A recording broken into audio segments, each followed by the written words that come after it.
আজ আপনি সত্যিকারের সুপারহিরোদের দেখবেন। প্রতিনিয়ত মৃত্যুকে খুব কাছ থেকে দেখা এসব মানুষের কাজ দেখলে আপনি নিজেই নিজের চোখকে বিশ্বাস করতে পারবেন না। ইন্দোনেশিয়ার পাহাড়ি জঙ্গলে মাটির কয়েকশো ফুট ওপরে ঝুলে থাকা এই মানুষটার চারপাশ ঘিরে আছে লক্ষ লক্ষ খুনি মৌমাছি। এদের এক একটা কামড় আপনাকে প্যারালাইজ করে দেওয়ার জন্য যথেষ্ট। কিন্তু এই মানুষটি কোনোভাবেই থামবে না, কারণ জীবিকার তাগিদ আর মধু সংগ্রহের নেশা যেন তাকে একেবারে গ্রাস করে নিয়েছে। দুর্বল হৃদয়ের মানুষ হলে আজকের ভিডিওটা একেবারেই আপনার জন্য নয়, কারণ আজ আপনাদের দেখাবো পৃথিবীর সবথেকে ভয়ঙ্কর হানি হান্টিং অভিযান। এখন আপনি যে মৌমাছিগুলো দেখছেন, এগুলো আপনার বাসার বারান্দার সাধারণ মৌমাছি নয়। এগুলো হলো এপিস ডরসাটা বা জায়ান্ট হানিবি। এরা আকারে যেমন বড়, এদের মেজাজও তেমনই চড়া।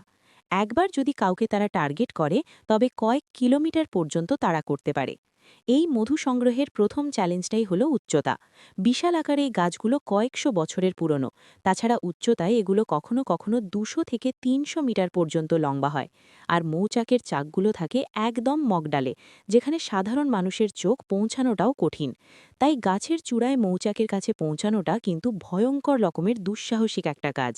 হাতে কয়েকশো পেরেক বা লোহা আর হাতুড়ি নিয়েই এই গাছের ওপরে উঠতে হয়, কারণ গাছগুলো এতটাই পিছলে যে ঠিকমতো পা আটকানো মুশকিল।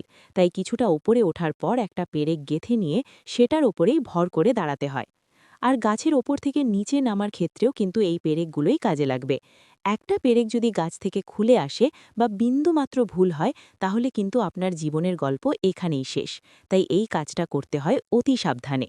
তাছাড়া ওপরে ওঠার সময় হাজারো মৌমাছি চারপাশ দিয়ে ঘিরে ধরে, তাই শক্ত মোটা কাপড় পরে হাত এবং মাথা খুব ভালোভাবে ঢেকে রাখতে হয়। সবচেয়ে অবাক করা বিষয় হল, এত ষোলো গাছে কখনো কখনো একই সাথে দুজন বা তারও বেশি মানুষ উঠে পড়েন, কারণ এত উচ্চতা থেকে অনেক সময় একজনের পক্ষে মধু সংগ্রহ করে তা নামানো সম্ভব হয় না। তো পেরেক পুঁততে পুঁততে প্রায় ঘণ্টা খানেক ধরে এভাবেই চলে তাদের ওপরে ওঠার যুদ্ধ। আর এরপরেই তারা তাদের সেই কাঙ্ক্ষিত মৌচাকের দেখা পায়। খুব সাবধানে তারা প্রথমে মৌচাকের আশপাশের জায়গাটা ভালো মতো পরিষ্কার করে নেয়, যাতে আস্ত চাক কেটে তারা নিচে নামাতে পারে। এরপর চাকের গায়ে লেগে থাকা মৌমাছিগুলোকে সরালেই চোখের সামনে বেরিয়ে আসে টসটসে রসালো একটা মৌচাক। তবে অনেক সময় মৌমাছিগুলোকে বিভ্রান্ত করতে তারা কাঁচা লতাপাতার গায়ে আগুন ধরিয়ে ধোঁয়া তৈরি করে। এরপর চাকের ঠিক যে অংশগুলো শুকনো বা যেখানে মধু নেই, সেগুলোকে ধারালো ছুরি দিয়ে কেটে নিচে ফেলে দেওয়া হয়, কারণ অপ্রয়োজনীয় অংশগুলো এত ওপর থেকে নিচে না নামিয়ে সেগুলো ফেলে দেওয়াটাই ভালো। এরপরই পুরো চাকটাকে ছোট ছোট টুকরায় কেটে তাদের কাছে থাকা একটা বড় পলিথিনের ভেতরে ঢোকানো হয়। সম্পূর্ণ চাক ব্যাগে ভরা হয়ে গেলে তারা খুব সতর্কতার সাথে সেই পুঁতে রাখা পেরেক ধরেই আবারও নিচে নেমে আসেন।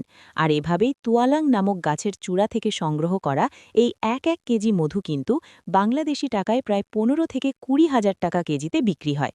কিন্তু আপনার কি মনে হয়, শুধুমাত্র টাকার জন্য এমন রিস্ক নেওয়া কতটুকু যুক্তিসঙ্গত? আপনি কি কখনো টাকার বিনিময়ে এভাবে ঝুলে ঝুলে মধু সংগ্রহের জন্য রাজি হবেন?